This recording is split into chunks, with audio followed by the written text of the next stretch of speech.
अस्सलामुअलैकुम वरहमतुल्लाहि वबरकातुहू। अऊज़ु बिल्लाहि मिनश शैतानिर रजीम। बिस्मिल्लाहिर रहमानिर रहीम। रब्बि इश्रह ली सदरी व यस्सिर ली अमरी वहलुल उक़दतम मिन लिसानी यफ़क़हू क़ौली।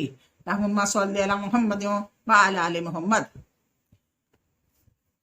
गलत फहमियों के निवारण में आज 5वां क्वेश्चन है और उसका कुरान के हिसाब से आंसर है। क्वेश्चन ये है, प्रश्न, अधिकतर मुसलमान रूढ़िवादी और आतंकवादी क्यों होते हैं? ये अक्सर गैर मुस्लिम लोगों का सवाल होता है। अधिकतर मुसलमान रूढ़िवादी यानी पुराने ख्यालात के और आतंकवादी क्यों होते हैं, यानी मारपीट क्यों करते हैं?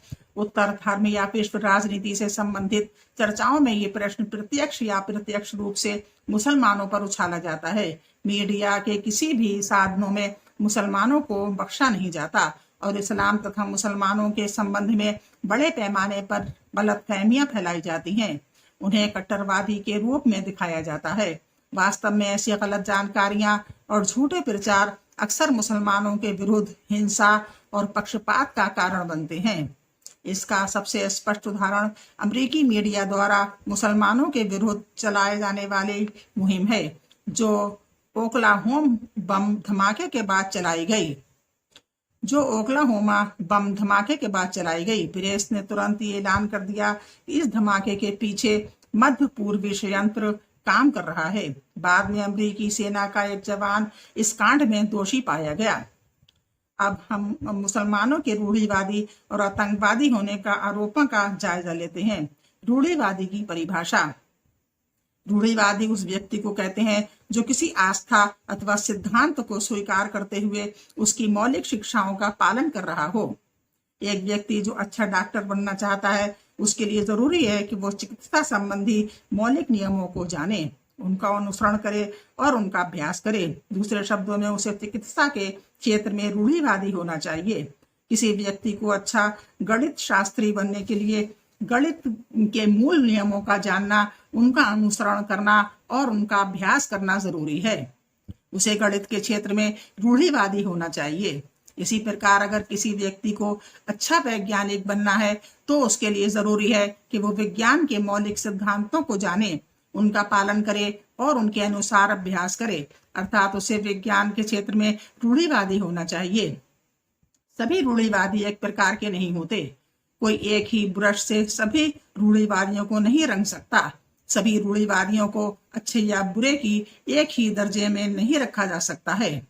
सभी रूढ़िवादियों को अच्छे या बुरे की एक ही दर्जे में नहीं रखा जा सकता है। किसी भी रूढ़िवादी का दर्जा उसके कार्य क्षेत्र और उसकी गतिविधि पर निर्भर करेगा जिसमें वह रूढ़िवादी है। एक रूढ़िवादी डाकू अथवा चोर समाज के लिए हानिकारक है, अतः वो नापसंदीदा है। दूसरी तरफ एक रूढ़िवादी डॉक्टर समाज को लाभ पहुंचाता है, अतः वो पसंदीदा है और बहुत आदर पाता है। नंबर 3, मुसलमान का रूढ़िवादी होना गर्व की बात है। मैं एक रूढ़िवादी मुसलमान हूँ और अल्लाह की मेहरबानी से इस्लाम के मौलिक सिद्धांतों और नियमों से परिचित हूँ और उसके पालन का प्रयास करता हूँ। एक सच्चा मुसलमान रूढ़िवादी होने से नहीं घबराता। मुझे एक रूढ़िवादी मुसलमान होने पर गर्व है, क्योंकि मैं जानता हूँ कि इस्लाम के मौलिक सिद्धांत और नियम सारी मानव जाति और सारे संसार के लिए लाभदायक हैं। इस्लाम का कोई एक मौलिक सिद्धांत भी ऐसा नहीं जो मानव जाति के लिए हानिकारक हो। बहुत से लोग इस्लाम के संबंध में गलत विचार रखते हैं और इस्लाम की अनेक शिक्षाओं को अनुचित मानते हैं। इसका कारण इस्लाम की अपर्याप्त और गलत जानकारी है। यदि कोई खुले मस्तिष्क से इस्लाम की शिक्षाओं का तनकीदी आलोचनात्मक जायजा ले तो वह इस तथ्य को अस्वीकार नहीं कर सकता कि इस्लाम व्यक्तिगत और सामूहिक दोनों स्तरों पर केवल लाभ ही लाभ से भरा हुआ है। नंबर 4, रूढ़िवाद शब्द का अर्थ शब्दकोश में। वेबस्टर्स शब्दकोश के अनुसार रूढ़िवादी एक आंदोलन था जो 20वीं शताब्दी के प्रारंभ में अमेरिकी प्रोटेस्टर्स के द्वारा चलाया गया। ये आंदोलन आधुनिकतावाद की प्रक्रिया के रूप में उठा था, जो केवल आस्था और नैतिकता ही नहीं बल्कि ऐतिहासिक रिकॉर्ड तथ्य के तौर पर भी बाइबल की सत्यता पर जोर देता था। वो इस बात पर विश्वास करने पर जोर देता था कि बाइबल ईश्वर के शब्द हैं। इस प्रकार रूढ़िवादी शब्द ईसाइयों के उस समूह के लिए प्रयोग किया जाता था जिनका विश्वास था कि बाइबल बगैर किसी संदेह एक दोष के ईश्वर के शब्द हैं, बगैर किसी संदेह एवं दोष के ईश्वर के शब्द हैं। ऑक्सफोर्ड शब्दकोश के अनुसार रूढ़िवादी का अर्थ है किसी भी धर्म, विशेषकर इस्लाम के मूल सिद्धांतों का पालन करना।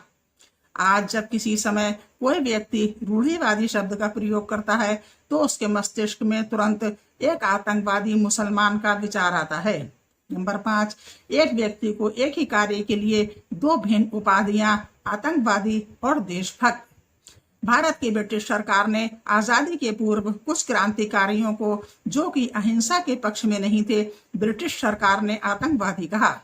उन्हीं व्यक्तियों की भारतवासियों ने प्रशंसा की और उन्हें देशभक्त कहा। इस प्रकार एक व्यक्ति को एक ही कार्य के लिए दो भिन्न उपाधि दी गई। एक उसको देशभक्त कह रहा है तो दूसरा आतंकवादी। वे लोग जिन्होंने भारत पर ब्रिटिश शासन को उचित माना, उन लोगों को आतंकवादी कहा गया, जबकि दूसरे वे लोग जो समझते थे कि ब्रिटिश को भारत पर शासन करने का कोई अधिकार नहीं है, उन्होंने उनको देशभक्त एवं स्वतंत्रता सेनानी का नाम दिया।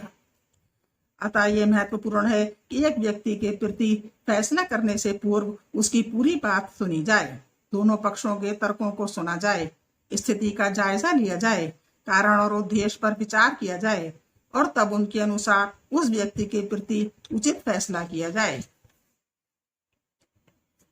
ये 5वां क्वेश्चन था। इंशाअल्लाह कल 6ठा क्वेश्चन होगा और उसका आंसर होगा।